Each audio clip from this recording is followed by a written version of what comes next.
Es real, aunque parezca increíble. Quiero hacer esta primera aclaración.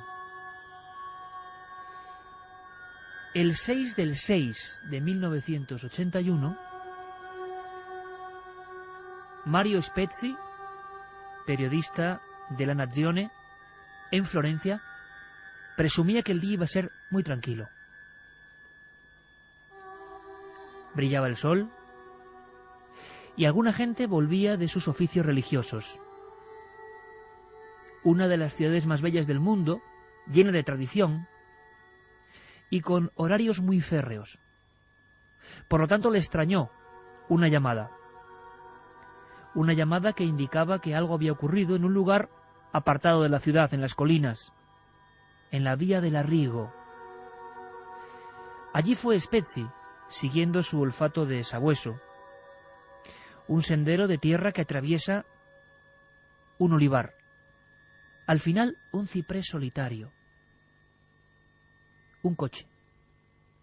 Dentro del vehículo, un joven parece dormir. Incluso su cabeza está apoyada en la ventanilla. Tiene los ojos cerrados. Y está muy pálido. Cuando Spezzi se aproxima, se da cuenta de que hay un círculo negro en su sien, como un lunar, como un agujero de muerte. A unos 10 metros del vehículo, una chica. Está completamente desnuda, tiene una cadena de oro al cuello, los ojos azules están muy abiertos y el cadáver ha sido profanado.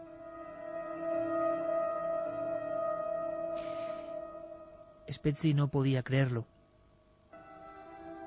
Brazos en cruz, piernas abiertas. Pero toda la zona púbica, toda la vagina, había desaparecido. Eran dos jóvenes, dos personas que habían estado en la discoteca Anastasia, bailando despreocupadamente. Ese 6 del 6 del 81 hacían el amor en su vehículo, como tantos otros jóvenes florentinos en los fines de semana próximos al verano. De inmediato la policía y el propio Spezzi pensaron en un mirón, una extraña fauna que por las mismas colinas de Florencia, las mismas que vieron el Renacimiento, las mismas donde dominaban los etruscos. Sin embargo, no pude ver a la chica, porque el asesino la había llevado algunos metros más allá. Pero por supuesto, cuando la vi, fue horrible.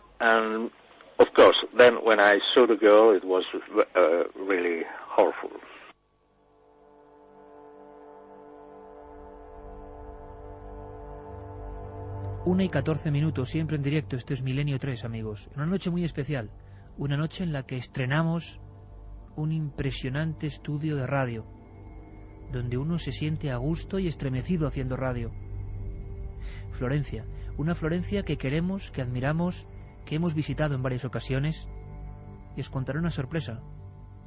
Resulta que nosotros estábamos en el epicentro de operaciones del monstruo, sin saberlo. Cuando ocurre ese crimen, del 6 del 6 del 81, en la vía del Arrigo, junto a ese ciprés solitario, toda Florencia va siendo consciente de una serie de hechos muy extraños.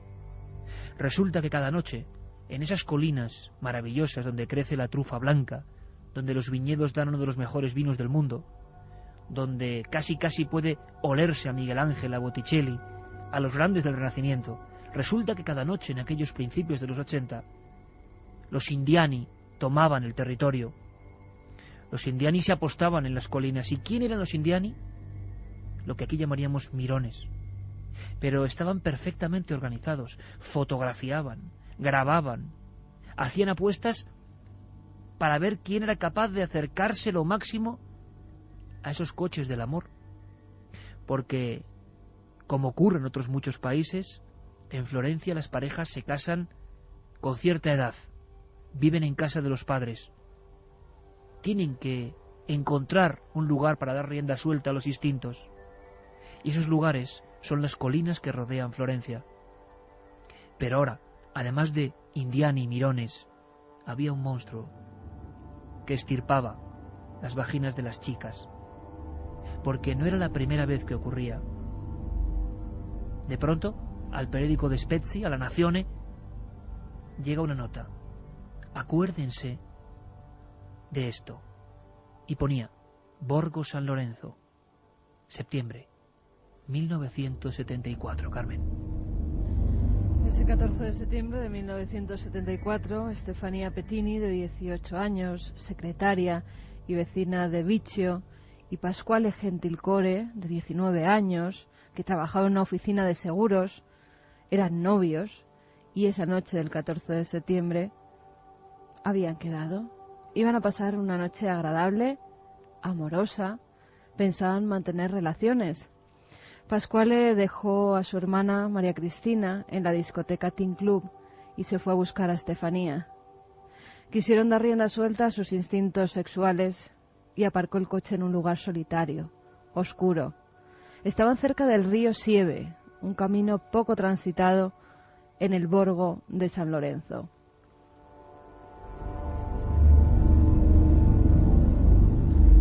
Los jóvenes hacían el amor apasionadamente cuando un hombre, como un fantasma, descerrajó 6 tiros a Pasquale. Inmediatamente, Stefania, presa del pánico, intenta salir del coche, pero el desalmado dispara 4 veces sobre su cuerpo semidesnudo. El asesino la arrastra. Tranquilamente y con gran saña, acuchilla su cuerpo en 96 ocasiones. Se centra en el pecho, el bajo vientre y el pubis. Después, coge una vid y la introduce en su vagina.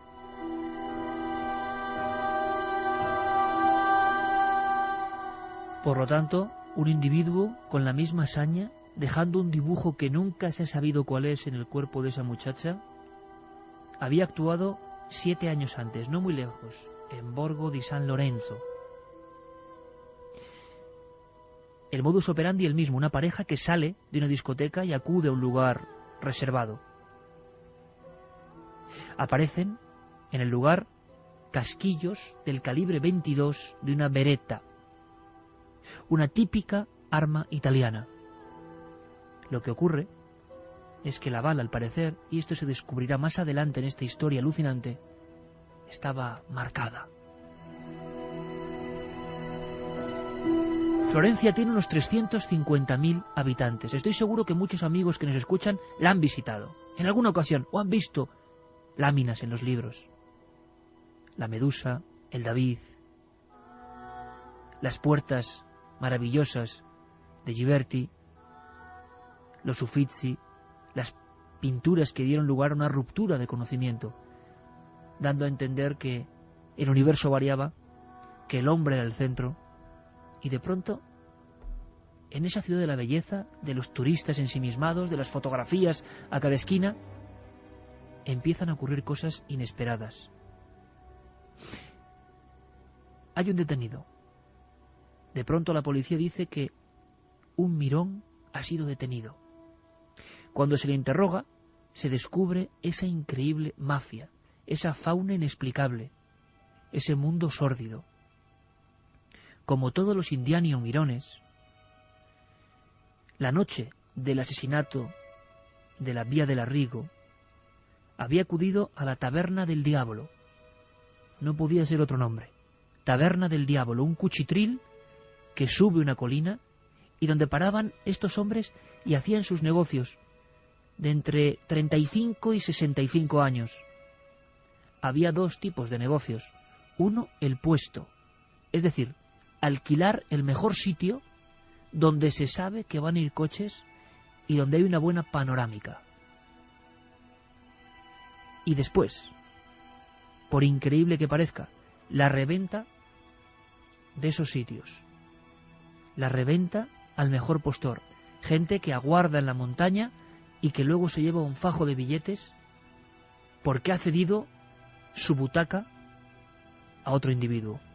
Y una segunda fauna que sale a relucir en esta primera detención. Los indiani que chantajean. Es decir, personas que acuden con cámaras fotográficas, con sofisticados para la época, hablamos de 1981, micrófonos y equipos de detección sonora, y lo que hacen es fotografiar a ese ilustre personaje florentino, ese importante artista, ese médico prestigioso, que simplemente ve un flash y le han cazado. Tendrá que ir a la taberna del diablo a poner precio a ese chantaje.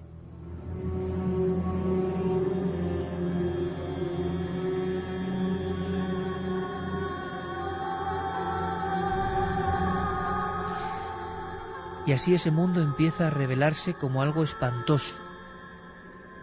Es más, ¿quién es ese primer detenido en el caso del monstruo de Florencia? Spalletti, el mirón, es conductor de ambulancia. Está nervioso, pero se sabe, se le vio cerca de la escena del crimen, cerca de esos olivos, cerca del lugar donde una chica fue mutilada de esa forma tan horrible. En su vehículo, en la propia ambulancia, se le encuentra una navaja y una pistola de fogueo. También una revista pornográfica y algunas gotas de sangre. De inmediato, son hechos más que suficientes para ingresarlo en Le Murate, los emparedados, la cárcel de Florencia, antiquísima. Él solo repetía que era inocente, pero la policía lo acusa del crimen.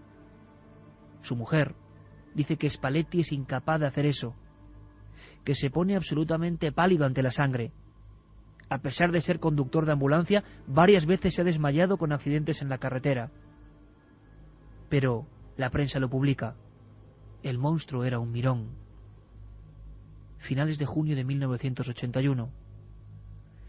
Pasa el tiempo, se espera el juicio, y el propio mirón Spalletti, lo imagino, en el fondo aliviado cuando le llega a la celda del periódico.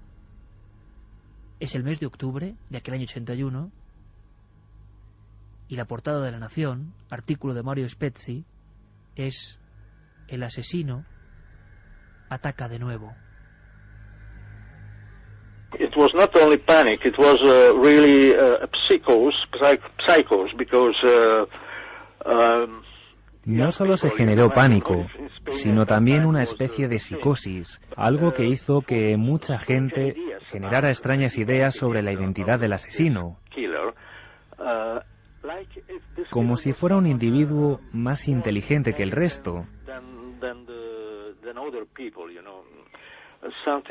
como una especie de Drácula, por lo que muchos pensaban saber qué hombre era el monstruo. Así la policía y los periódicos recibieron muchas cartas que decían: el monstruo es el señor tal, y normalmente siempre se apuntaban a doctores y sacerdotes.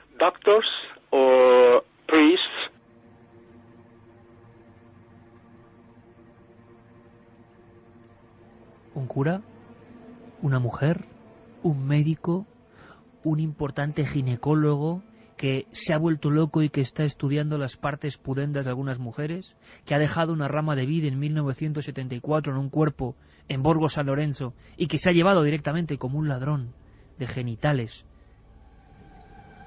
la vagina de otra chica. ¿Qué está ocurriendo? 350.000 habitantes, poco acostumbrados al crimen, se empiezan a dar cuenta no solo de que hay un fantasma que mata entre ellos, sino además que todo ese esplendor oculta ponzoña, podredumbre, oscuridad. Es la misma ciudad de Leonardo, donde hace sus trabajos, la misma donde Dante idea el infierno, la misma donde ese asesino vuelve a matar en octubre del 81 a otra pareja. Son 6 víctimas, como queriendo demostrar que es él, que el mirón, el conductor de ambulancia que han detenido y que está en la cárcel, no tiene ninguna culpa. Es también una ciudad, Florencia, muy especial. Todas las murallas antiguas que rodean la urbe fueron murallas de quemas públicas. Y se piensa en un sacerdote seguidor de un curioso personaje. La prensa habla, en octubre del 81, de un seguidor del terrible Girolamo Savonarola.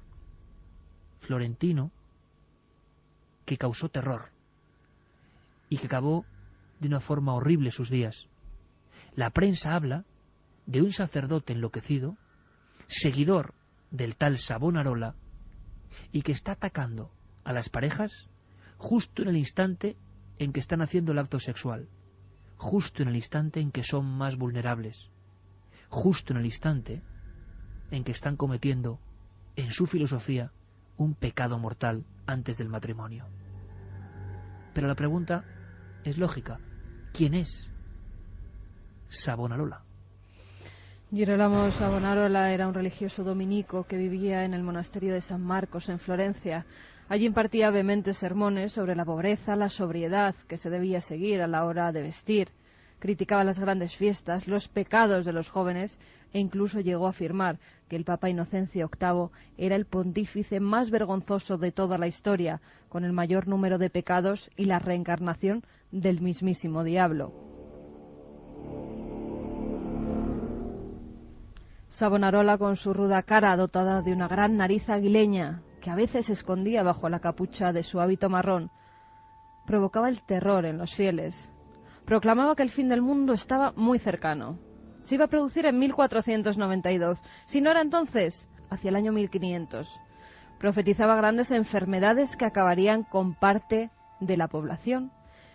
Y empezaron a creerle, porque realmente se propagó una gran enfermedad, la sífilis que habían traído los exploradores del Nuevo Mundo. Se extendió por Florencia como la pólvora. El cuerpo de las víctimas se llenaba de pústulas, se le caía la carne del rostro, los enfermos enloquecían. Así que todo indicaba que ese monje era un profeta y que era el fin de los tiempos. Luchó contra la poderosa familia Medici, mostraba que todo lo que él odiaba, ellos lo encarnaban. E incluso en el lecho de muerte del gobernador florentino Lorenzo de Medici, maldijo a este, haciéndole creer que ardería en el infierno. Tras la muerte de Lorenzo, Savonarola declaró Florencia una república cristiana. Y ávido de poder comenzaron los excesos del monje demente. Castigó la sodomía con la muerte, quemaba a esos pecadores en la plaza de la Signoría, o los ahorcaba en las puertas de la ciudad para que así todo el mundo los viera. Despotricaba contra los excesos y el espíritu humanista del Renacimiento. Creó además eso tan conocido y que hoy en día se sigue utilizando como palabra, hoguera de las vanidades. Allí confiscaba casa por casa todos los objetos que él consideraba pecaminosos: los cosméticos, los espejos, los libros paganos, los perfumes, los vestidos de fiesta e incluso los instrumentos musicales. Botticelli, que llegó a ser seguidor del monje, quemó muchos de sus cuadros en esas piras demoníacas. Pero un buen día todo se volvió en su contra. El fin del mundo no se producía, la gente pasaba penurias económicas. Todo esto agravó el estado de la ciudad. Ese monje, que había predicho tantas cosas que se habían cumplido, ahora no acertaba. Sus sermones dejaron de hacer mella en sus fieles. Y entonces él se metió con la Iglesia. Y la Iglesia le condenó. Había que arrestarle. Primero les comulgaron y después dijeron que había que arrestarle y que acabar con su vida. Pero fueron los fieles en 1497 los que rompieron las puertas de ese monasterio florentino. Entraron, mataron a varios monjes de su orden, se llevaron a Savonarola, durante semanas lo torturaron, al final lo ataron a una cruz con unas cadenas, prendieron una hoguera y quemaron su cuerpo. Fue quemado en vida, pero no contentos con ello, los restos los despedazaron. Y además, todo lo que quedaba, todas sus cenizas, fueron lanzadas al río. El río Arno es el que contuvo los restos de este monje maldito. No querían dejar ni una sola reliquia para posibles seguidores de Savonarola. Y era el autor de los crímenes de octubre del 81, un seguidor de este monje enloquecido, de este Rasputín del Renacimiento. Muchos pensaban que sí. Yo no sé qué pensáis vosotros, pero como siempre, aunque estemos muy intrigados, muy inquietos por esta alucinante historia, podéis participar. 27640, palabra clave milenio. 27640, palabra clave milenio. Esta noche es muy especial, tenemos que contaros muchas cosas, futuros encuentros con Milenio. Y tenemos una encuesta que habla del crimen perfecto. ¿Creéis en él? Yo no sé si el monstruo de Florencia y sus sucesos son crímenes perfectos o no. Tendréis que juzgarlo vosotros. Las vías están abiertas, milenio3, con número @cadenaser.com, y en la página web de la SER. No había webs, ni había páginas de internet, cuando el 22 de octubre del 81, Stefano Valli, Susana Cambi, cenaban tranquilamente pasta en la casa de los padres de ella. Era otro sábado sin luna, noche muy oscura, y los investigadores empezaron a darse cuenta de que el monstruo elegía estas fechas y estas noches que parecían más negras que las demás.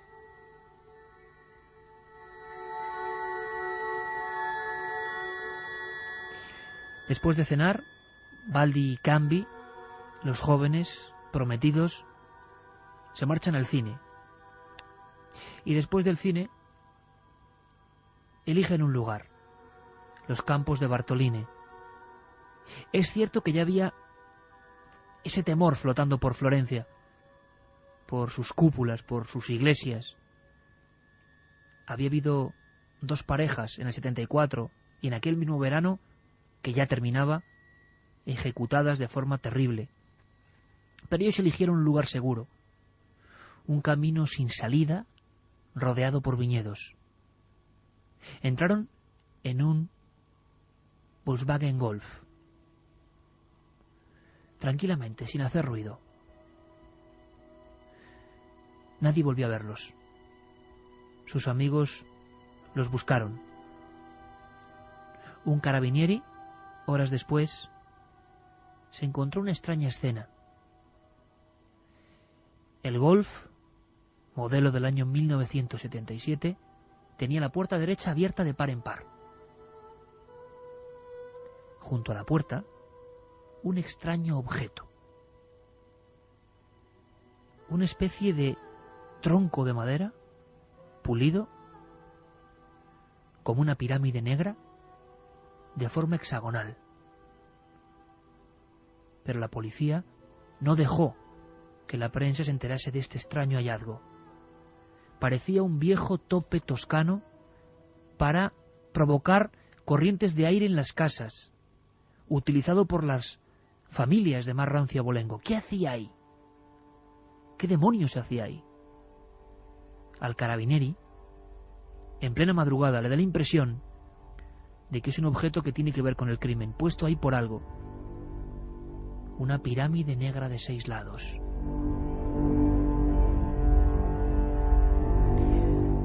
Una vez más, el chico ha sido ejecutado sin ningún tipo de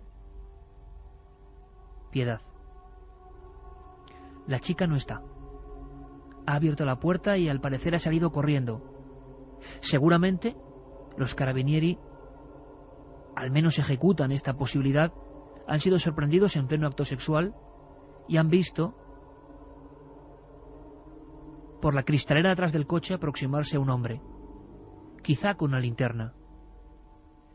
Pero parece que ese hombre tenía control total sobre la situación. Hay quien dice, la prensa asegura, que estaba esperando el momento exacto. Así se publica el orgasmo de la pareja, o el momento sexual más importante, para atacar.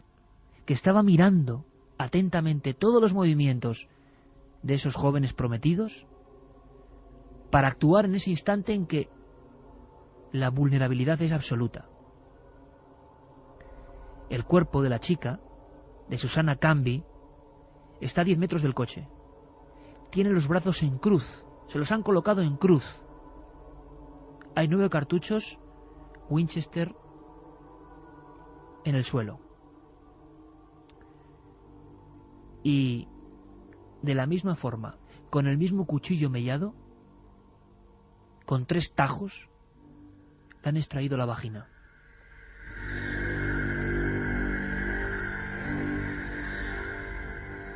A día de hoy, en ese mismo campo sin salida, rodeado de viñedos, cerca de los campos de Bartoline, hay una tumba que ya no visita nadie, una cruz, donde pone Stefano y Susana, octubre de 1981. Parece que solo van a ese lugar los árboles ya viejos que quedan por ese entorno. El terror en Florencia entonces es algo imparable. Otros 2 jóvenes han sido ejecutados de la misma forma. El monstruo de Florencia vuelve con fuerza a los titulares. Y la ciudad entera, que ya ha visto pasar a las oleadas de turistas del verano, se llena de carteles con un ojo. No hace falta más. Es como una advertencia a los jóvenes y no tan jóvenes. Es como si todos estuviesen vigilados por alguien superior, alguien extraño. Simplemente un cartel junto a los principales museos, junto a las avenidas y en los pequeños pueblos de las colinas que viven bajo el terror. Simplemente, ojo.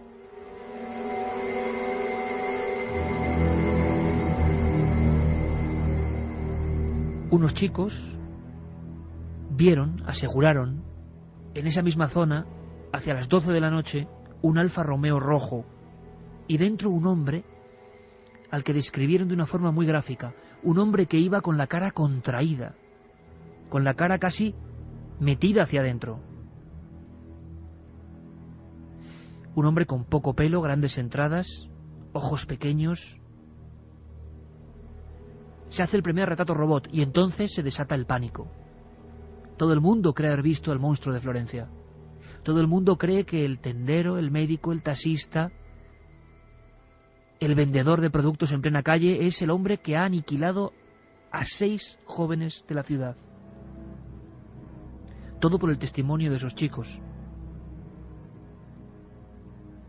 Hay zonas que habitualmente son utilizadas por los jóvenes con sus coches, que ya tienen un precinto policial, y simplemente una leyenda que dice: prohibido aparcar de 7 de la tarde a 7 de la madrugada.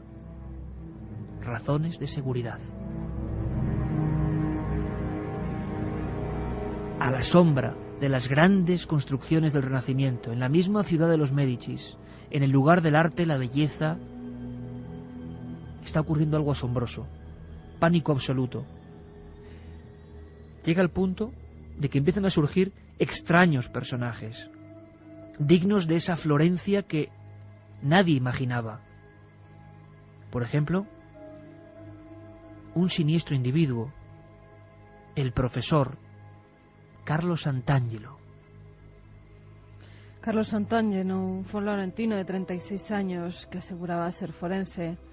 La verdad es que era respetado por la gente que vivía a su alrededor, normalmente por la gente que habitaba en los hoteles y residencias por donde él iba pululando, pequeños pueblos de toda Florencia, y siempre buscaba recintos donde dormir que estuvieran muy cerca del cementerio.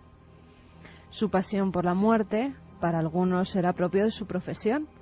Él decía ser médico forense, incluso se presentaba en muchas de las funerarias e incluso de los centros donde se realizaban las autopsias, diciendo que bueno, que iba a saludar a sus compañeros, y así se quedaba para ver cómo hacían las autopsias. Este hombre, por una casualidad, por un accidente de tráfico, es llamado. Los de recepción dicen que ese forense es el último que ha hecho las autopsias de los últimos crímenes del monstruo de Florencia. La policía sabe que no es así. Tiene el nombre del verdadero forense y descubren que este hombre ni siquiera es médico. Y su extraña afición va mucho más allá. Se dormía muy pronto, entre las 8:30 y las 9 de la noche. A las 3 de la mañana se despertaba y con un maletín negro, con sus gafas ahumadas, salía hacia el Camposanto. Allí estaba hasta que amanecía, regresaba y se encerraba en su habitación del hotel. Fue detenido, pero no se le pudo inculpar de nada. No había pruebas contra él. Tan solo una multa porque había dicho que era médico cuando no lo era. Y una declaración. Sé que hago cosas extrañas. A veces me pregunto si no estaré algo loco.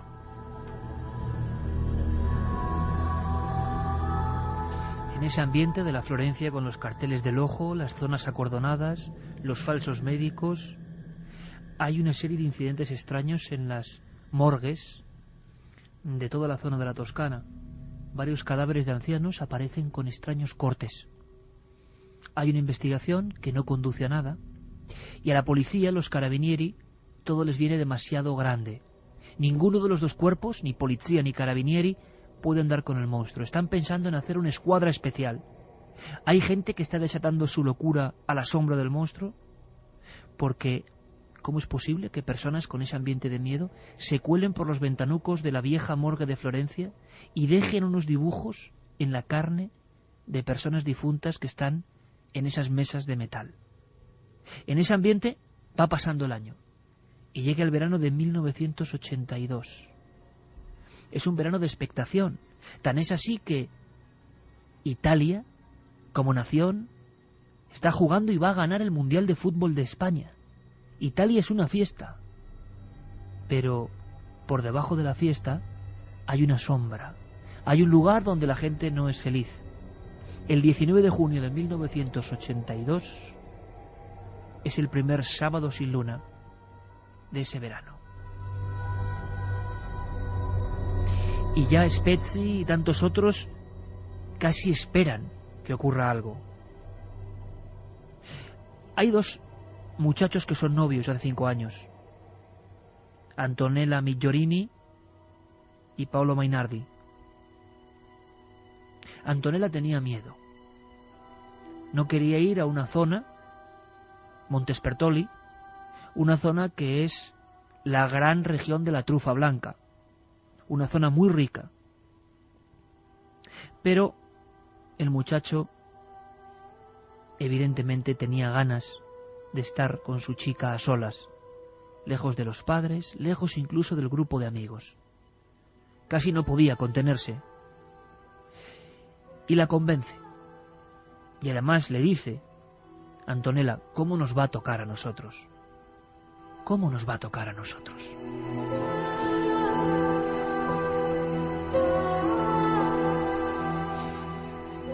Hacia las 10 de la noche entran en un camino solitario, al final una tapia y una pequeña zanja. Incluso Antonella en el camino parece que seguía mostrándose inquieta. La versión de los amigos es que dudó hasta el último instante en cerrar la puerta del vehículo, del pequeño utilitario Fiat, porque tenía miedo. Hacía tiempo que no se hablaba del monstruo, pero ese recuerdo siempre permanecía. Los dos hacen el amor y en el preciso instante culminante de la acción, ella pone una cara de terror. Hay una sombra delante de los faros encendidos.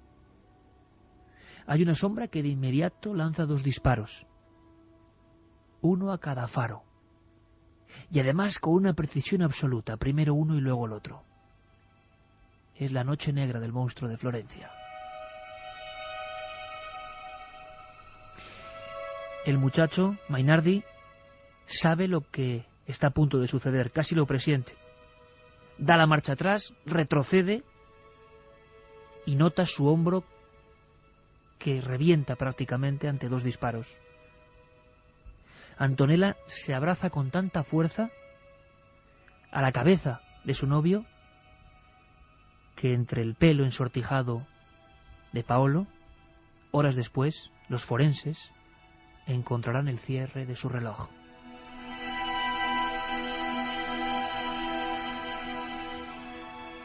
El equipo, ya de más de 30 personas que sigue los pasos del monstruo, determina uno de los crímenes más atroces, más dramáticos. El coche llegó a arrancar, con tan mala suerte de que de las 2 ruedas traseras acabaron metiéndose en la zanja. y empezaron a rodar, girando hasta el infinito sin salir de allí. El monstruo ni se movió, el individuo, el ser, la sombra, ni se movió. Permaneció observando, esperando a que el muchacho intentase de nuevo enderezar el vehículo. Pasado un minuto, minuto y medio, le tiroteó con absoluta tranquilidad y vio cómo la muchacha salía corriendo. La misma escena exactamente igual de los casos anteriores. Era un lugar abierto y un lugar que era visible desde otros caminos. Sin embargo, el hombre va detrás de la chica. Le dispara varias veces, pero siente por vez primera que está en un lugar equivocado. Hay una carretera secundaria que pasa con cierto tráfico. Alguien puede ver algo. Y entonces se marcha rápidamente, como un espectro, como una especie de sanguijuela que sabe perfectamente cómo llegar y cómo irse sin ser visto. Es lo que salva a Antonella, seguramente, de la horrible mutilación.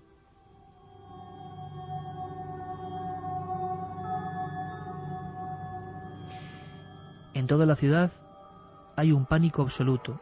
Un carnicero de Porta Romana se parece demasiado al retrato robot que están difundiendo los periódicos.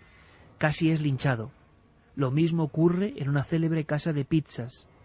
Están a punto de apalear a uno de los muchachos que no tiene culpa alguna. A un muchacho quizá prematuramente envejecido. Un taxista llega a la comisaría porque dice que no aguanta más. La gente, nada más entrar en el vehículo, sale huyendo. Y en esa vorágine increíble es la propia policía la que, impotente, después de 8 muertos en las colinas de Florencia de la misma forma, pide ayuda. Y entonces llegan todo tipo de cartas, todo tipo de posibilidades, todo tipo de sospechosos. Pero sí que hay un recorte amarillo que llama la atención de los investigadores. Es un viejo papel de periódico que recuerda un suceso, un breve, algo casi que pasó desapercibido. Una historia de 1968. 23 de agosto. Bárbara Locke, una mujer de 32 años conocida entre sus vecinos como la abeja reina por la cantidad de amantes que tenía, esa noche va al cine acompañada de su hijo Natalino, de 8 años, y de Antonio Labianco, uno de sus amantes. Pascualino se queda dormido después de ver la película. Está en el asiento trasero del coche y los amantes buscan un lugar tranquilo. Lo encuentran al lado de un cementerio, el cementerio de Lastra Asigna. Allí comienzan a hacer el amor. Varios disparos. Primero por la ventana del conductor, luego por la ventana de Bárbara. Lo siguiente que se sabe es que Pascualino, el niño, aparece aporreando la puerta de una casa cercana. Dice que a su mamá la han matado, que a su tío, tal y como llamaba al amante de su madre, también, que ambos están muertos. Los encuentra la policía. En un principio creen que ha sido un crimen pasional y enseguida detienen al marido, a Stefano Mele. Él confiesa entre lloros que ha matado, presa de los celos, a la pareja. Después se desdice. Dice que no, que ha sido otra gente que le han obligado a confesar. El caso es que es declarado culpable. 14 años de prisión que tiene que cumplir. Parece que en prisión se vuelve absolutamente loco. Spezzi, años después, lo busca. Tiene relación con el monstruo de Florencia. Es él el monstruo de Florencia. Si es así, como ha cometido los crímenes. Si ahora está internado en un hospital psiquiátrico. Va a verle. Y Mele le contesta todas las preguntas. Pero cuando llega a esa fecha, el 23 de agosto, se niega a hablar. Tan solo repite una cosa continuamente. Tienen que encontrar esa pistola. De lo contrario, habrá más asesinatos. Seguirá matando. Seguirá matando. Ya se sabe un modus operandi. Un crimen antiguo de 1968 por la forma una pareja haciendo el amor dentro del coche acribillada, aunque no hay heridas rituales, se asemeja a lo que hace el monstruo. De ser así, serían 10 personas, en apenas 11 años, fulminadas del mismo modo. Un modus operandi que Spezzi, el periodista de sucesos, con su pulcro gabán, siempre entre la policía, el único periodista que está en todas las escenas de los crímenes, ya sabe que hay una forma de actuar.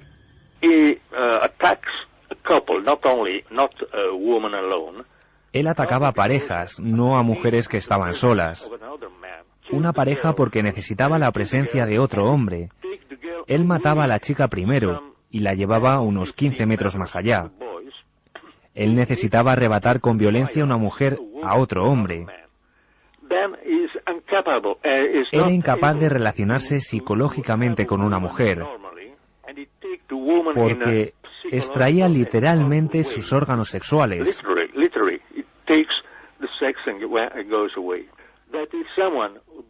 Creo que se trataba de un hombre que se volvió así después de que alguna mujer relacionada con él fuera asesinada. Una mujer importante para él, quizá su madre. La música que escuchan sin parar, ese 10 de septiembre de 1983, una pareja de alemanes, se llaman Horst Meyer y Uwe Rasch. Son 2 hombres. Van en una de esas viejas furgonetas Volkswagen azul claro propia de la época de los hippies. Van atravesando Europa, quieren conocer, como tantos otros, la mítica, la bella, la inigualable Florencia. No saben muy bien el italiano, y conforme van llegando a la zona de Giogoli, una de las colinas de Florencia, se dan cuenta de que hay campos precintados. ¿Qué habrá pasado aquí? Todavía quedan algunos carteles del ojo, pero el ojo no tiene más indicaciones. Son zonas prohibidas, porque el monstruo así lo ha querido, porque el pánico, 10 muertos y ni una sola pista sobre los culpables reales siguen flotando. Todo este tiempo, en 2 años de ser conscientes de que en Florencia está actuando un Jack el Destripador auténtico, ha habido mucha gente que ha pasado por prisión, pero al final las pruebas se deshacen como un azucarillo en agua. Nada. Nunca los carabineros ni la policía se han encontrado con algo parecido. Los 2 amigos, la pareja homosexual de alemanes que viaja por Europa, llegan a uno de esos campos precintados y atraviesan sin ningún problema la zona. Está terminando el verano del 83. Al parecer, estaban escuchando su cinta preferida una y otra vez. Y de pronto, parece que estaban durmiendo con la música puesta, con un sistema curioso que llama la atención de la policía, que hacía que la cinta de cassette en bucle constantemente sonase, una y otra vez, como una sintonía para dormir. En ese instante, alguien vigilaba. Alguien que se puso de puntillas, que dejó 2 pequeñas marcas, como 2 medialunas, pero que no se puede saber a qué bota pertenecían o a qué zapatilla pertenecían, y que tuvo que asomarse para ver el estrecho cristal de la parte superior de la Volkswagen y observar que, pues una figura tendida, dando la espalda, con el pelo rizado, largo y rubio, y que parecía una mujer. Fueron ametrallados inmediatamente, sin compasión, desde fuera. Después se disparó la cerradura de la puerta. Con una patada, el monstruo, haciendo gala de gran fuerza, entra directamente y da la vuelta a los cadáveres. Parece que los gira y se da cuenta entonces el monstruo que la apreciada dama, la extranjera, era un alemán. Y en ese instante, quizá con rabia, no lo sabemos, el monstruo no hace nada más y sale huyendo. Pero no hay ni una huella. Al día siguiente, la prensa, la Nazione, dice: el monstruo mata al azar. Ya no solo busca parejas, mata al azar. Pero quizá otros piensan, era una equivocación. La noche, el cabello rubio. Cuando llega directamente. La policía, hay 2 cuerpos, tienen unos 20 impactos. Han sido arrasados por una lluvia de balas desde la parte alta. La policía piensa incluso en algo estremecedor.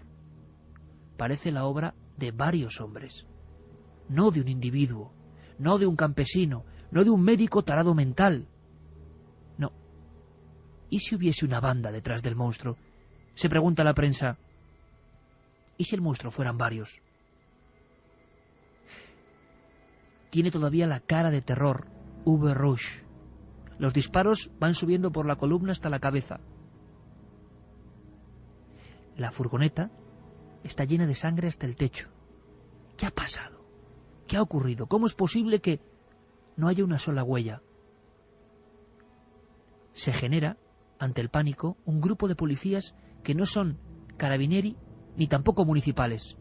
Llevan una plaquita y pone SAM, Escuadra Antimonstruo. Por vez primera en la historia. Y una cosa más. Junto a los 2 cuerpos, el cassette, el solitario cassette, seguía repitiendo esta misma sintonía. Blade Runner, Vangelis, septiembre 1983. Una música del espacio. Pero Florencia entera, y tenéis que imaginarlo, amigos, estaba aterrorizada como quizá ninguna ciudad lo ha estado en el siglo XX. Hay alguien que dice que detrás de estos crímenes se esconden unos asesinos a sueldo que matan para una secta. Por eso la pirámide negra, una gente que conecta con el infierno, una gente que lleva instalada en la historia de Florencia siglos y siglos, una gente que se hacen llamar la Orden de la Rosa Roja. 2:07. Esta sintonía la compuso hace mucho tiempo uno de nuestros técnicos de la cadena SER, Javier Rodríguez Fiebre, y acompañaba una sección llamada La Voz de las Sombras, que de alguna forma, en versión extendida, se ha ampliado esta noche para que conozcáis uno de los casos más increíbles del misterio y la criminología mundial, y que creo es de lo más desconocido que existe. ¿Cómo es posible que un caso que estamos ahora bosquejando, que tiene muchas más aristas, haya pasado así, de desapercibido a nivel de popularidad?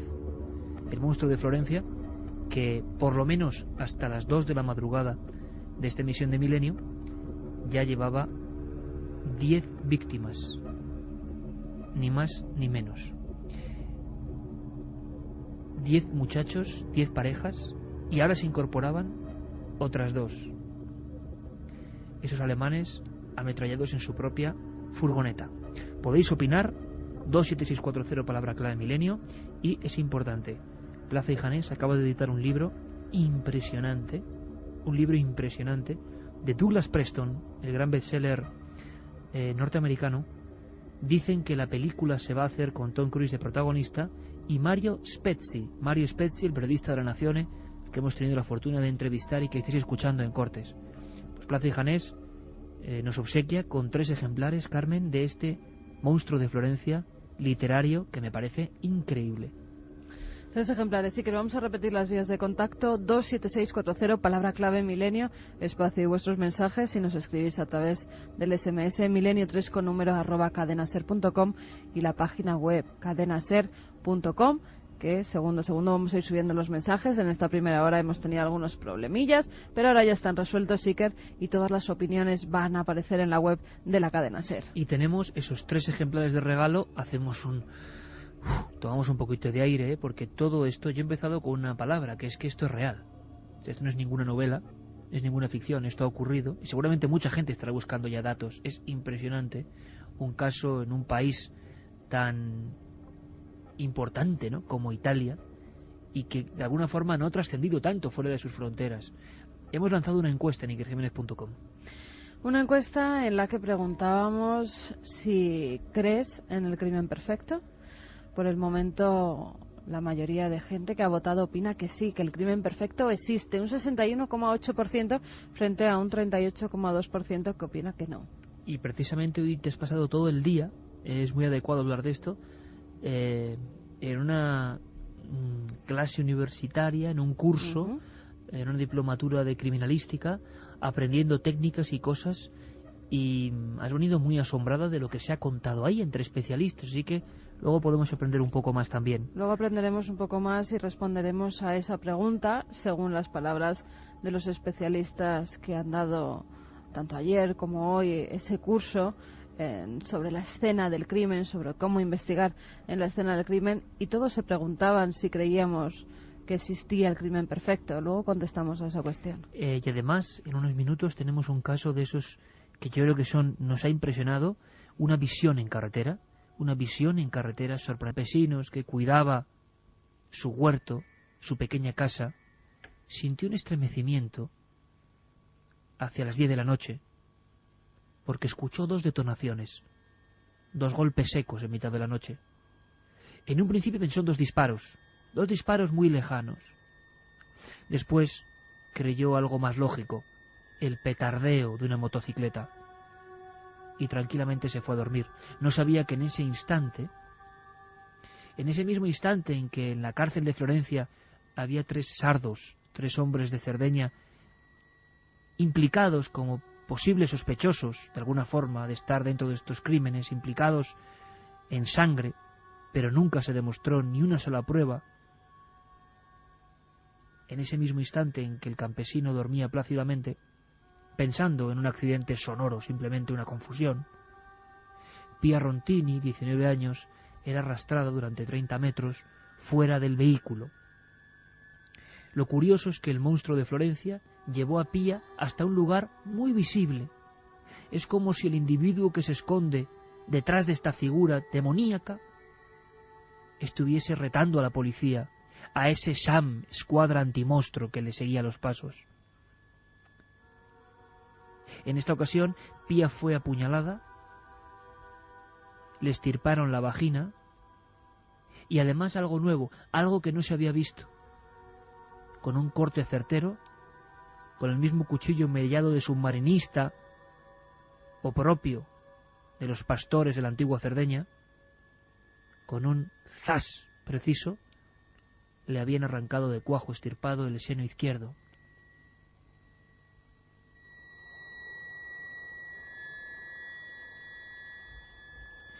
En ese instante, miles de cartas anónimas acusando a unos, a otros, a médicos, siempre los médicos y sacerdotes, como escuchábamos antes a Spezzi, en el ojo, en el punto de mira.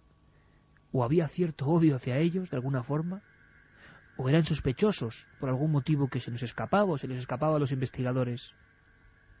Se vuelve a hablar de un sacerdote, un loco, pero ¿es capaz alguien durante 3 años ya largos de dejar tantos cadáveres y esquivar cualquier prueba? ¿Actúa con guantes?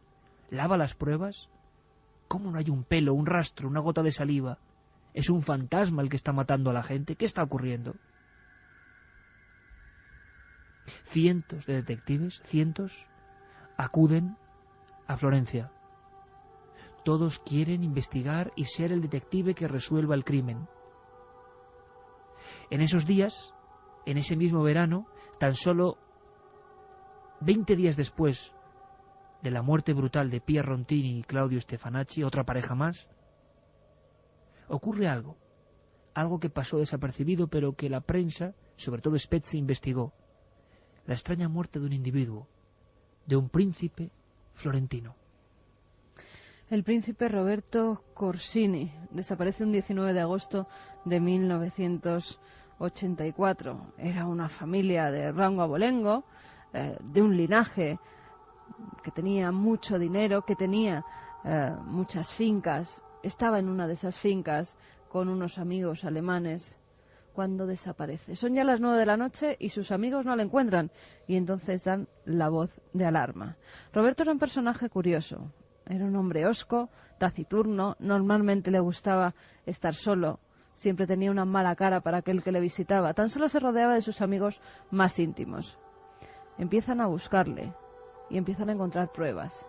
Un árbol con rastros de sangre, unos prismáticos en el agua con los que él había desaparecido, más sangre, un animal muerto, un faisán, y de repente boca abajo el cuerpo del príncipe.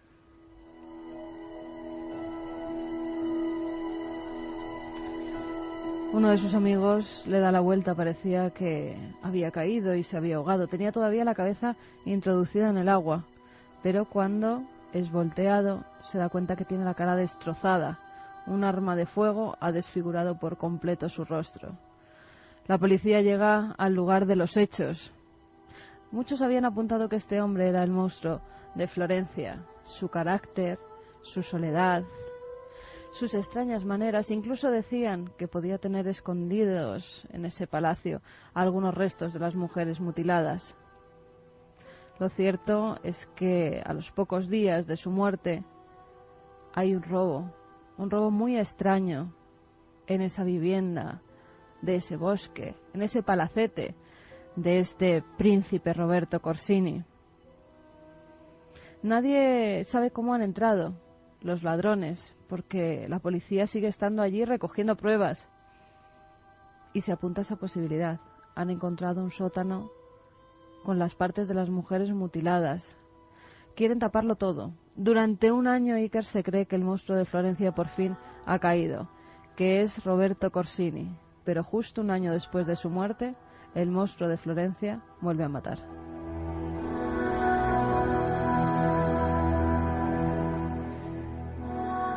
Alguien mató al príncipe. La escuadra antimonstruo piensa en un instante que a final de ese 84 ese miembro de la nobleza decadente de Florencia, que tiene un palacio que ni siquiera tiene luz. Hoy el Palazzo Corsini tiene problemas de luz. Esa Florencia de muchos títulos, pero a veces poco dinero metálico. Y piensan que este hombre excéntrico guardaba los restos de las mujeres y que fue sorprendido por uno de sus ayudantes y que hubo una discusión para pagar por ese chantaje y que le reventó la cara de un disparo en ese duelo junto al lago. Pero nunca, como en el caso del monstruo de Florencia, se pudo resolver. Ahora yo os lanzo una pregunta, amigos.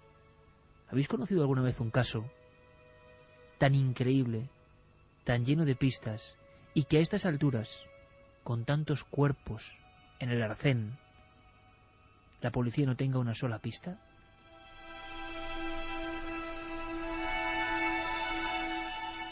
Entra 1985, va a llegar el verano, y de pronto Spezzi, el periodista de La Nazione, recibe una carta que os voy a leer muy breve, escrita con esas letras recortadas de periódicos, y no será la primera vez que sobres con cartas troceadas de tipos de letra de periódicos actúen en este caso. Son miles, muchas de videntes, de parapsicólogos, de personas que hablan de lugares del mal, de personas que aseguran que en ciertas villas, y dan dos nombres que luego comentaremos, se están llevando a cabo extraños experimentos que tienen que ver con la invocación al mal. Todo esto alrededor de Florencia, mientras los turistas compran sus entradas, entran en la catedral, en el Duomo, visitan el Palazzo de los Uffizi, contemplan las grandes pinturas del Renacimiento y no sospechan lo que están sufriendo los florentinos de toda la vida, los que luego se quedan ahí y conviven con esa sombra de puñal que se llama el monstruo. Spezzi cuenta que recibió miles de cartas, pero solo una le puso la carne de gallina y le heló la sangre. Era un papel con esa forma informe, valga el contrasentido, de esas letras pegadas con cola en una cartulina. Iba dirigida a Spezzi, el hombre que desde aquella tarde con la que hemos empezado nuestro programa, de junio del 81, se había volcado en saber quién era el monstruo. Y decía: Spezzi, estoy muy cerca de ti. Nunca me atraparás a menos que yo lo quiera. La cifra final aún queda lejos. 16 no son muchos. No odio a nadie, pero tengo que hacerlo si quiero vivir. Sangre y lágrimas serán pronto derramadas. Por el camino que vas no llegarás a ningún lado. Lo has interpretado todo mal. Lo lamento por ti. No cometeré más errores. Pero la policía sí. Dentro de mí, la noche es eterna. Lloré por ellos. espérame. No nos extraña que Spezzi, el periodista, tuviese un gran impacto al recibir esto en sus manos, dirigido a él. Llega el verano del 85 es el verano de la gran sequía sobre Florencia. Un verano donde los campos parece que se mueren, que están yermos. Y en ese ambiente va a ocurrir algo. Cuando ya no cabía en la imaginación más horror, va a ocurrir algo. El día 9 de septiembre, en una zona llamada Scopetti, otro de estos lugares idénticos, con esos viñedos, con esos olivares, con esa soledad cerca de Florencia, va a pasar algo, y los protagonistas son una pareja de franceses. Ella tiene 36 años, es separada y se llama Nadine Moriot. Jean-Michel Kravechvili es su pareja. Él es un atleta acostumbrado a correr los 100 metros lisos. Es un curioso detalle este. Acampan en uno de esos lugares donde estaba prohibido. Es curioso porque es la segunda vez que ocurre. Lo mismo que ocurrió con los turistas alemanes, aunque ellos al parecer sí sabían italiano. Lo cierto y verdad es que unas horas después de esa acampada, un buscador de setas los va a encontrar. Primero se va a guiar por un extraño olor y un zumbido de moscas. Después sale huyendo como alma que lleva el diablo. Entre los arbustos asoman 2 pies humanos.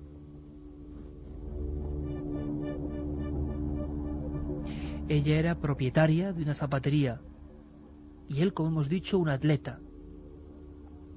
Al parecer, la propia tienda de campaña ha generado una especie de microclima y la mujer tiene la cara negra, según dice el informe del forense, y está llena de gusanos. El calor ha provocado esta dantesca escena justo en la ciudad donde Dante ideó el infierno. Hacen, como siempre, un planning de los hechos, un modus operandi, cuando nadie sabe por qué este asesino mata. Nadie sabe para qué mata, porque no ha robado nada nunca, ni ha violado a las víctimas. ¿Para qué? Al parecer, mientras hacían el amor, justo en ese instante, en la tienda de campaña, el monstruo de Florencia introdujo la hoja de su cuchillo por uno de los laterales y fue cortando la tela. Después ametralló, disparó varias veces sobre los cuerpos. La muchacha murió casi de inmediato. Pero, ¿qué le pasó a Jean-Michel Kravechvili? Él tuvo la fuerza, como hombre atlético acostumbrado al entrenamiento, de salir corriendo. Pudo salir. Lo increíble, y quizás la mala suerte, lo que ocurre en algunas ocasiones, es que optó por el camino equivocado. Uno daba al sendero y a la carretera, donde quizá podría haber encontrado auxilio. El otro camino llevaba hasta una tapia, un campo y una tapia. Un culo de saco, un camino sin salida. Fue corriendo y, a pesar de la fortaleza de este atleta, esto dio mucho que hablar, el asesino de Florencia lo interceptó, le clavó su cuchillo con muesca en el estómago y después, en un solo movimiento, le rebanó la garganta.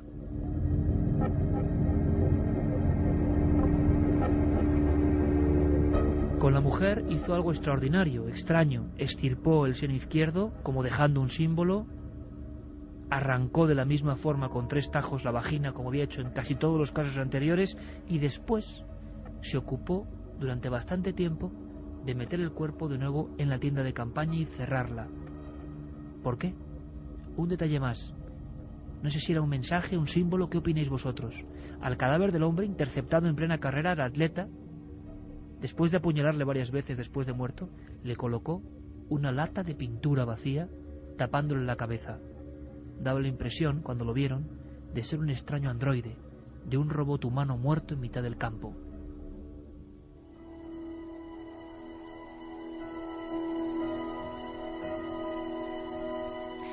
En aquel instante, la fiscal de Florencia que se ocupaba del caso era una mujer atractiva llamada Silvia de la Mónica. Estaba decidida a acabar con el monstruo de Florencia, a ponerlo entre rejas. Estaba impresionada y no quería ir a las escenas de los crímenes. Pero, por increíble que parezca, la escena del crimen llegó a ella. Pocos días después, se recibe un sobre con letras de imprenta de periódico, a nombre de la fiscal Silvia de la Mónica, en la República, en el Palacio de la República de Florencia. Cuando lo abre, se da cuenta del extraño envío. Es un trozo del seno de la francesa que acaba de ser aniquilada. A partir de ese instante, el talante de la Mónica varió por completo. Su decisión, su rotundidad, su fuerza se convirtieron en shock, en ansiedad, en pánico. Se retiró del caso de inmediato y se retiró de la profesión. Se le asignó seguridad y se perdió como una sombra. No murió, pero fue una víctima más del monstruo de Florencia. Todo el país, después de 14 cuerpos, si no incluimos los del primer crimen del 68, que harían un total de 16 víctimas, está al borde del pánico colectivo. Los carteles ya ponen un ojo y después, atención chicos y chicas, peligro por el monstruo. Y eso, que saben que se puede provocar una ola de incidentes sin precedentes por ese miedo concentrado. Sin embargo, entre el material que va llegando a la policía, porque la propia policía, impotente, pide a la prensa y pide en televisión pistas, datos. Si usted sabe algo, díganoslo. Y entonces, uno de esos sobres, uno de esos viejos envíos, habla de un sospechoso, Piero Pacciani. Al parecer había tenido una vida turbulenta, al parecer vivía en la zona, al parecer era un campesino de extraños hábitos, y alguien, de forma anónima, indicaba que esa era la pista a seguir, la que nadie había podido encontrar y tirar de ella. El hombre quizá que buscaban era Piero Pacciani. Y Piero Pacciani sale a relucir cuando una prostituta, Giribelli, una alcohólica, pone a la policía sobre una nueva pista. Una villa extraña. Villa Verde. Asegura que junto a Pacciani visitaban la vivienda de un extraño mago, un mago negro, un satanista. Allí se hacían misas negras y rituales en honor al maligno. Incluso llega a describir la escena que se encuentra. Una estrella de 5 puntas dibujada con una tiza negra o con hollín en el suelo, velas alrededor, velas antiguas, una cama cuyas sábanas estaban llenas de grandes manchas de sangre. Pero lo malo de esto es que la policía no puede interrogar a ese mago. Había muerto hacía 10 años. Tiempo después, 2 mujeres son las que denuncian que en esa villa donde se alquilaban habitaciones después de ser habitada por ese extraño personaje que estaba y que jugaba con el ocultismo, con el satanismo, esas 2 mujeres denuncian que uno de los habitantes de una de esas habitaciones, un pintor extraño, había abandonado sin decir nada a nadie todas sus pertenencias allí. Encuentran unos dibujos donde hay mujeres con las piernas abiertas, otras con las piernas cortadas, con la cabeza cercenada, con los brazos en cruz. Incluso hallan una pistola que la policía descubre que está sin identificar, que no tienen datos de dónde ha sido comprada. Y se ponen a investigar. Y llegan a la conclusión de que esa casona de campo había sido la sede de la Orden de la Rosa Roja que antes mencionabas.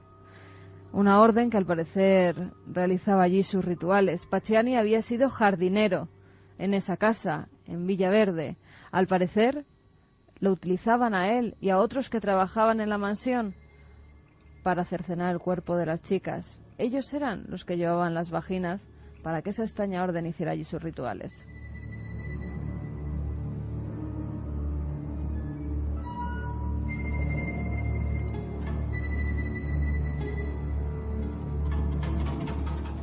¿Quién era este individuo?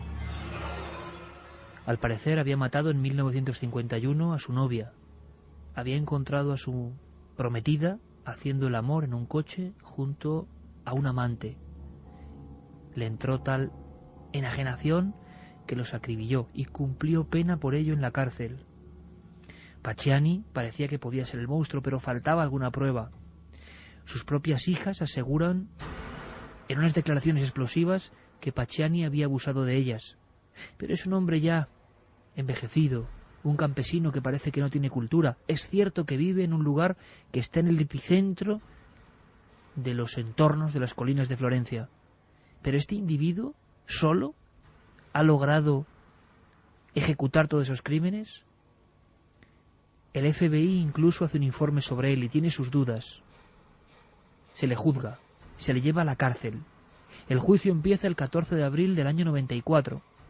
Y sin embargo, muchas chicas, y esto es curioso, aparecen con camisetas donde pone "Yo quiero a Pacciani". ¿Por qué? Porque creen que no hay pruebas. Los carabinieri dicen que en su jardín se encontró una bala similar a las empleadas en los crímenes, disparadas por una Beretta.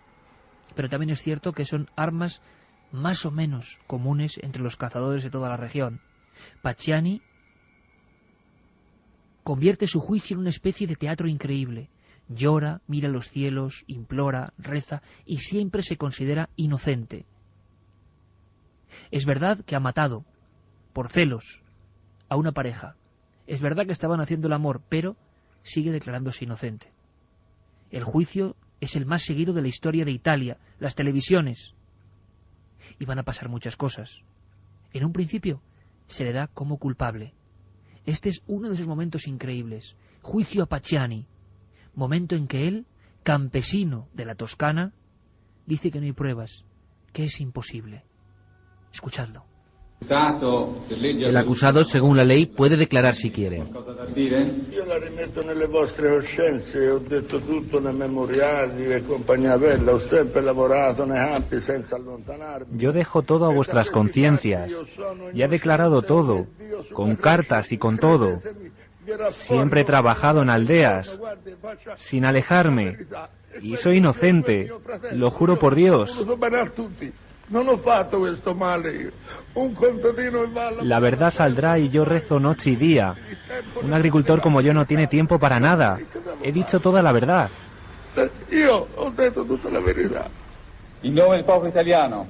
En nombre del pueblo italiano, la Corte de Assise de primer grado de Florencia declara a Pacciani Pietro culpable de los crímenes. Le condena a cadena perpetua con aislamiento diurno por 3 años y a pagar los gastos del proceso.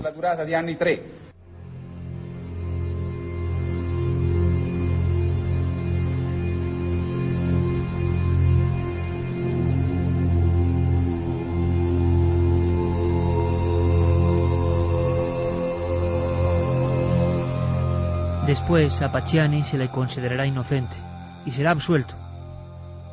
En ese impasse, y hablamos ya de plenos años 90, con 16 cuerpos en el camino y sin resolver, se descubre en un pequeño pueblo en el que hemos estado durante 10 días, San Castiano, algo que ya supera cualquier ficción. Un pequeño pueblo de la Toscana, donde casi nunca pasa nada, y donde al parecer por las noches ocurrían demasiadas cosas dignas del horror.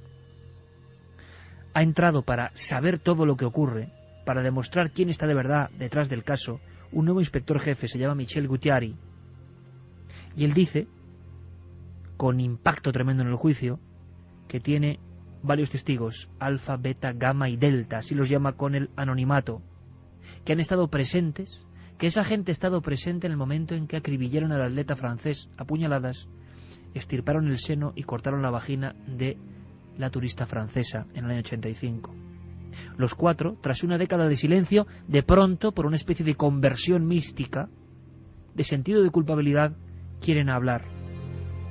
Los 2 más importantes resultan ser 2 individuos de San Castiano, el pequeño pueblo que os aseguro que es eso, un pequeño pueblo, con su campanario, su restaurante, su calleja, sus olivares, el típico pueblo tranquilo de postal, perdido en las colinas de Florencia. Pues bien, al parecer, Mario Vanni, excartero de San Castiano, al que llamaban Torsolo, que significa corazón de la manzana, es decir, la parte mala, la que se tira, él dice que es, fijaos qué descripción, que da la vuelta a Italia, que estremece a mucha gente, sonríe en el juicio y dice que él era compañero de merienda de Pacciani.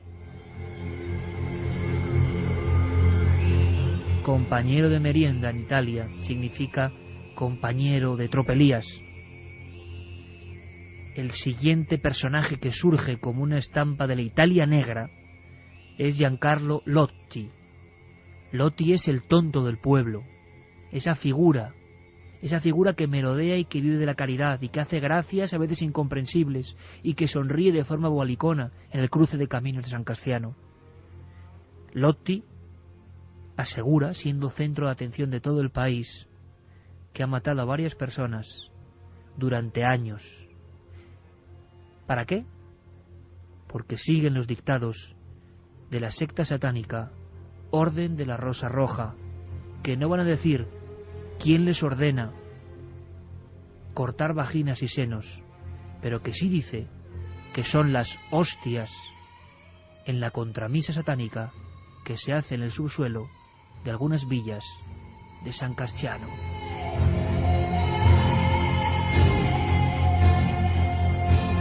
De inmediato, Vanni y Lotti, con sus arrebatos de locura, son considerados culpables. Uno por 14 asesinatos, el otro por la misma cantidad. Uno cadena perpetua, el otro 26 años. El vagabundo y loco Lotti ha colaborado con la policía, ha dado algunos datos, pero no suficientes para saber quiénes son los cerebros de esta increíble historia que convulsiona Italia. Yutari cree que Pacciani, el hombre que escuchábamos llorando en pleno juicio, tenía algo que ver, que eran un grupo de ejecutores, de veteranos ejecutores, conocedores del terreno, al mismo tiempo mirones de parejas, que les habían dado diferentes formas de actuación.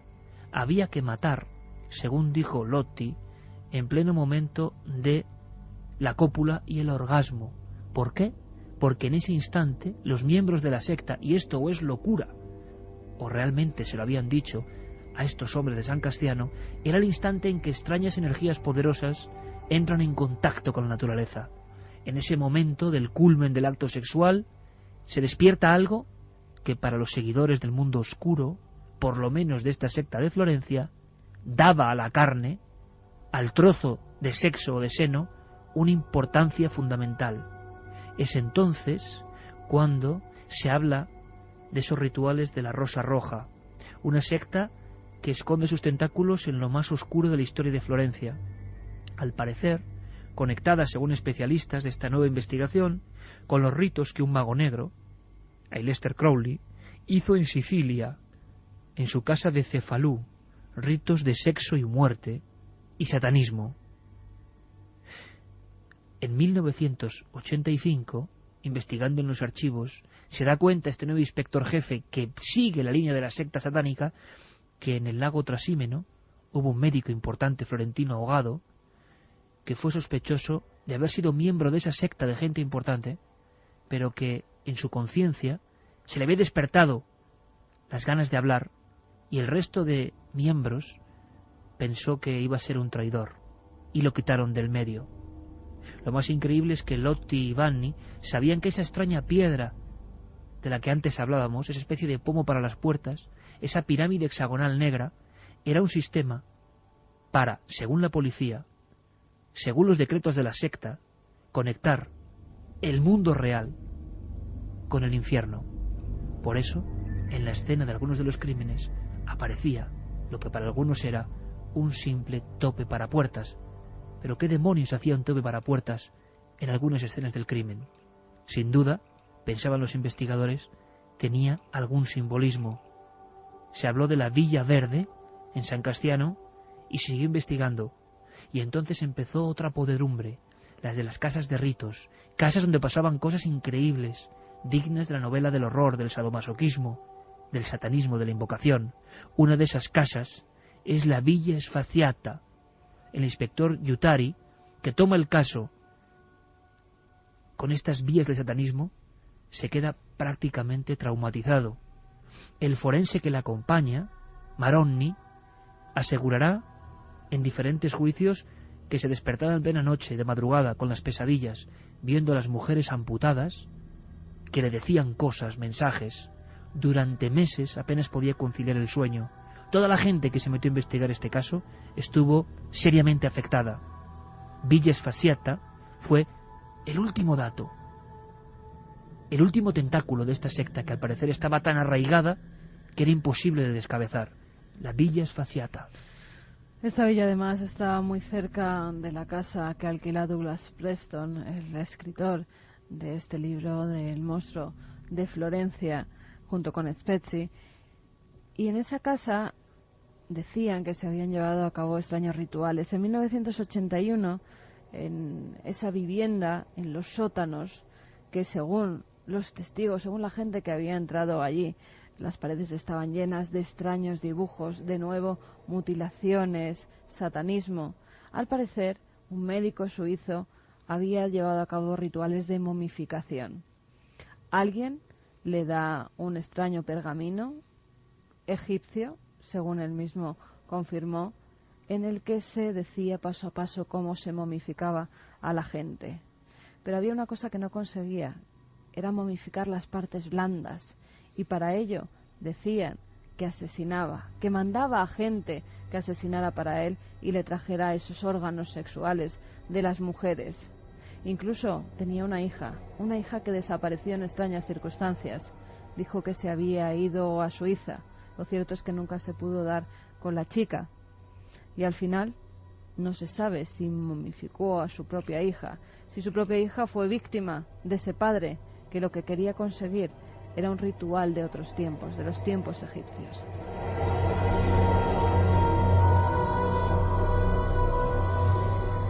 La investigación continuó, pero sin ningún sentido. Nadie quería hablar. El entramado de intereses de gente importante no se podía probar. Acusado como cerebro de esta secta que amputaba, en el pequeño pueblo de San Castiano fue el farmacéutico Francesco Calamandrei. Junto a él se habló de un reputado dermatólogo y de un ginecólogo, todos sospechosos de pertenecer a la secta y de tener conocimientos para comentárselos a un grupo de asesinos a sueldo, a ese Lotti, a ese Bani, el cartero, el vagabundo, para que actuasen. Pero parece tan increíble. Cuando Pacciani, ese hombre que lloraba, está a punto de ser enjuiciado de nuevo con nuevas pruebas, se lo encuentran en su casa, con sonrisa beatífica, las manos en el pecho, muerto. ¿Cómo están las investigaciones a día de hoy? El propio Spezzi llegó a ser acusado de pertenecer a la secta.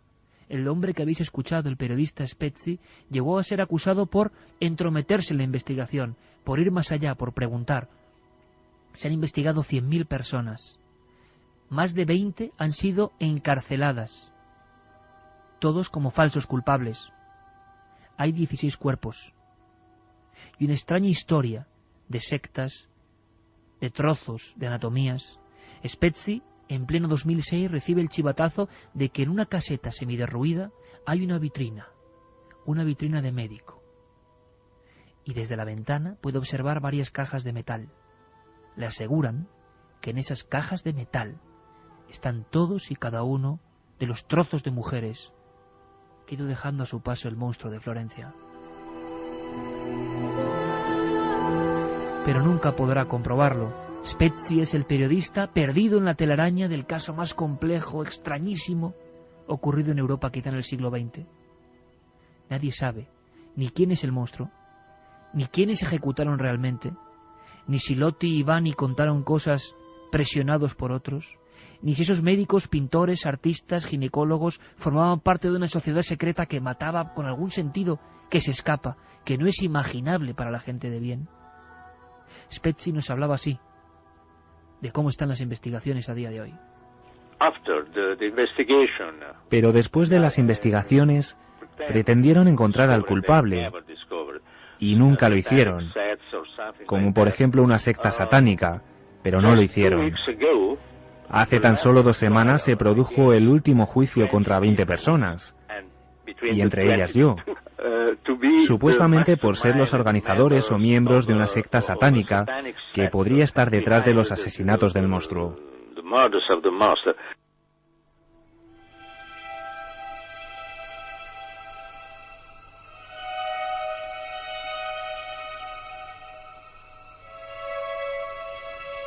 2:48. Esto es Milenio 3. Hoy, esta noche, estrenamos una maravillosa nave. Todos los compañeros de la SER nos dicen por los pasillos que parece hecha para Milenio 3. Estamos encantados de estar con nuestros compañeros Fermín Agustí, Carlos Largo.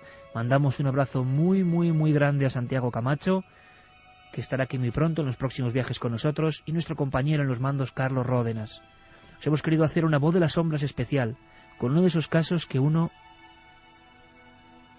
no llega ni a imaginar, ni a concebir. Caso abierto, caso no cerrado, voz de las sombras. ¿Quiénes eran? ¿Por qué mataban? ¿Para qué? ¿Qué está ocurriendo? Cuando Spezzi encontró algunas pruebas de que Pacciani no era el culpable, hizo una entrevista con varios policías que aseguraban que aquella bala que culpó a ese agricultor que lloraba en el juicio había sido depositada ex professo. Spezzi consiguió grabar a los policías que contaban que esa bala estaba fuera de contexto. Preparó unos reportajes, preparó una serie de entrevistas, estaba en una de las principales cadenas de televisión de Italia, y aquella noche, esperando el documental, vio que no se emitía. Alguien muy importante, desde luego, había hecho parar cualquier mención, cualquier investigación. Spezzi acabó en la cárcel, 23 días, acusado de entorpecer la investigación.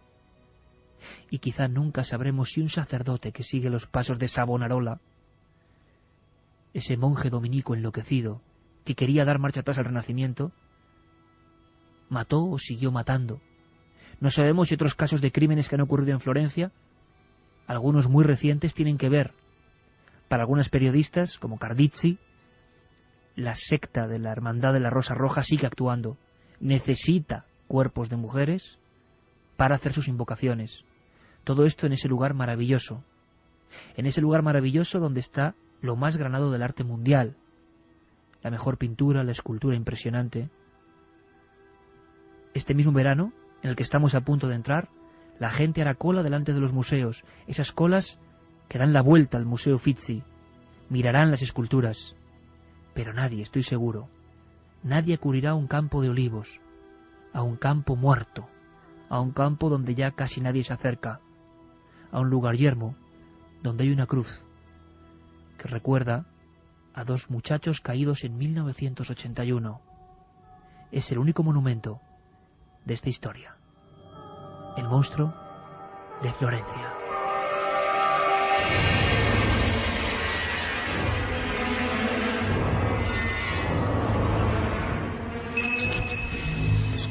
¿Quieres conocer la respuesta? Milenio 3 en la SER.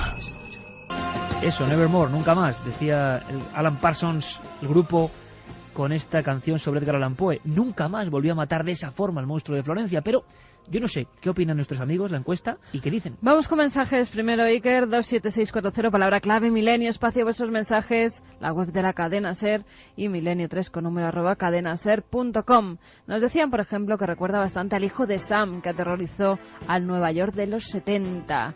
Curioso, nos decía Antonio, hace muchos años en mi ciudad asesinaron a una chica y le pusieron entre las piernas una rama de vid. No nos puede escribir, nos puede decir qué pueblo es el suyo y cuándo ocurrió ese caso.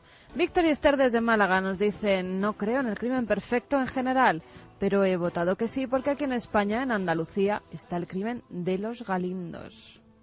Un crimen sin resolver. Un ejemplo de crimen perfecto, sí señor. Efectivamente. Vamos a ver más mensajes. Nos decían, más que el crimen perfecto, creo que existe el encubrimiento perfecto, dependiendo de quién cometa el crimen. El crimen de los Urquijo fue perfecto. Y a ver si alguien nos dice alguna hipótesis, ¿no? Porque es que yo, revisando, haciendo este largo repaso por una historia que merece esta voz de las sombras especial, yo no sé qué puede haber detrás del monstruo de Florencia, pero si hay una secta que de verdad amputa, aniquila, o que lo hizo durante un tiempo, que encargó a otros, claro que ¿cómo pueden encargar a un cartero y a un vagabundo hacer esto y que lo hagan, no? ¿Realmente puede haber gente de la alta sociedad metida en estas invocaciones? ¿Hay gente que pierde la cabeza creyendo que de verdad los cuerpos, en el instante del orgasmo, se envuelven de cierta energía que sirve para invocar? Yo es que no puedo creerlo, pero ¿y vosotros? Nos decían también, hola a todo el equipo, hay un libro, Amor y Muerte en Florencia, en el que se describe la Florencia del siglo XV y se habla de Savonarola. Es impresionante. En el libro de Preston y Spezzi da más miedo la justicia italiana que el monstruo de Florencia, nos apuntaba Ana desde Madrid. Soy José Manuel de Cáceres. Impresionante la historia que habéis contado de Florencia. La próxima vez tendremos cuidado mi pareja y yo en la montaña, aquí. ¿Tú te acuerdas de cómo era San Castiano? Sí. Pasamos un fin de año ahí, con Javier Sí. Sierra y con Eva.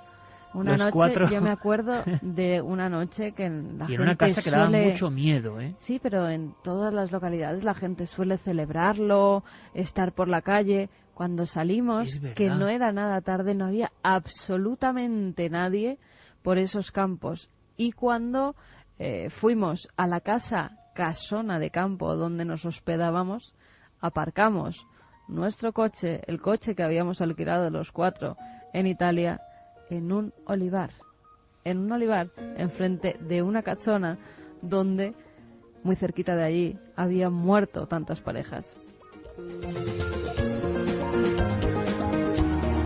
En junio de 1992, cercano al día 6, una pareja de jóvenes muere en Jaén. Le llamaron el crimen de los novios y hay mucho de similar en los hechos. Uy, pues apuntamos, ¿eh? 1992, Jaén. Crimen de los novios. Al margen de si existe el crimen perfecto, ¿no nos hemos preguntado todos alguna vez cómo esconderíamos un cuerpo o mataríamos a alguien? Rubén desde Lugo nos dice, ¿y se sabe qué hacía el monstruo con las vaginas de las chicas? No se ha sabido nunca, porque nunca se han localizado, y lo único han sido algunos trozos, como el que apareció en ese sobre, enviado a la fiscal, pero nadie ha sabido. Y por ejemplo, cuando fueron a ver si realmente en aquella caseta del campo había esas latas, se las habían llevado, se habían esfumado, no existían. Ana desde Tenerife nos dice, ¿el monstruo era Pascualino? ¡Qué intriga! Pascualino, el niño que vio cómo asesinaban a su madre. Lo han apuntado varios oyentes. Claro, lo que ocurre es que es una de las teorías de Spezzi. Algunos incluso piensan en un clan de los sardos. Cerdeña era un mundo muy especial, pero cuando uno valora, como todos los periodistas, ponen las con su sardina. Entonces él le da más importancia a los datos que a otros. Pero si uno hace lo que hemos hecho nosotros, es decir, contar la historia tal y como la cuentan los datos, yo sinceramente no sé a qué demonios quedarme. Nos dicen, lo siento, no puedo cambiar de emisora porque os utilizo de ejemplo para mis alumnos. Pues no lo sientas, que nosotros nos alegramos y te damos además las gracias. Hombre, y tanto que te damos las gracias, cómo no. Fíjate que hace poco me llegó un mensaje y yo pido perdón. Primero, mira, vamos a aprovechar este momento para... Bueno, hay un profesor que creo que es de Cuba, que por ejemplo hace clases con el documental de Chernóbil. Sí. Y otros que lo hacen con el salto infinito. Y que lo emiten en varias clases diferentes, porque son 2 horas, pues 4 clases, por ejemplo. No sabéis el orgullo que nos produce esto. Una cosa importante, nos vamos al Camino de Santiago, nos vamos la semana que viene, estaremos emitiendo desde un lugar en Santiago, todo el equipo, pero atención amigos, al final, por circunstancias diversas, y por miedo a la climatología también, puede ser un lugar en abierto, no lo sabemos seguro, porque este programa va a estar dedicado a esos 60 peregrinos que están haciendo el Camino de Santiago. Luego conectaremos con ellos, Nacho nos va a contar cosas, y bueno, será un programa un poco en petit comité. Que luego hay oportunidad de venirse al lugar, informarán en Radio Santiago, pues seguro, como siempre, nosotros desde luego estaremos encantados, pero que no es una convocatoria, vamos a decirlo, oficial, tipo Milenio 3 con público, sino que es otra cosa bien distinta. Y he recibido muchos mensajes sobre lo que está pasando con lo de nuestra convocatoria del 5 de junio en Castro Urdiales, lugar maravilloso, tenemos muchas ganas de ir. Cantabria es para mí como mi tierra, vamos, me parece es un lugar tan potente, tan mágico, tan enigmático, que estaremos allí para hacer un programa. Nos comenta mucha gente que es que hay muy pocas invitaciones. Yo no sé cuántas invitaciones hay, y sí que quiero dejar claro una cosa a todos los amigos que nos siguen. Amigos, nosotros pertenecemos a la cadena SER, y es la cadena SER la que elige el lugar, la que elige el sitio, las circunstancias, y a nosotros, como si vamos al faro de Castro Urdiales, como si vamos a una estepa en La Mancha sin nadie o con 5. Lo haremos igual, porque es nuestra obligación profesional. Os puede parecer más adecuado o menos adecuado. Y es cierto que a nosotros nos gusta, como no, ir a Vitoria y que haya 6.500 personas, ir a Palencia y que haya 5.000. Claro que sí, lo hemos hecho muchas veces. pero la cadena SER celebra 25 años en Radio Castro Urdiales. Nosotros no sabemos muy bien cómo está organizado y cómo no. Sabemos que son grandes profesionales. Tranquilos, nos encantará ver a un montón de amigos. El sitio es magnífico. Claro, y hay un espacio como con 500 o 600 plazas, aparte. En fin, no lo organizamos. Yo, a la gente porque me han llegado muchos mensajes, ¿cómo es posible? Solo podemos decir que nosotros no tenemos que ver en eso, amigos, lo entenderéis. Y que queremos estar con todos y pasarlo bien. Lo que os prometemos es que haremos el mejor programa posible. Eso seguro, y que vamos a disfrutar.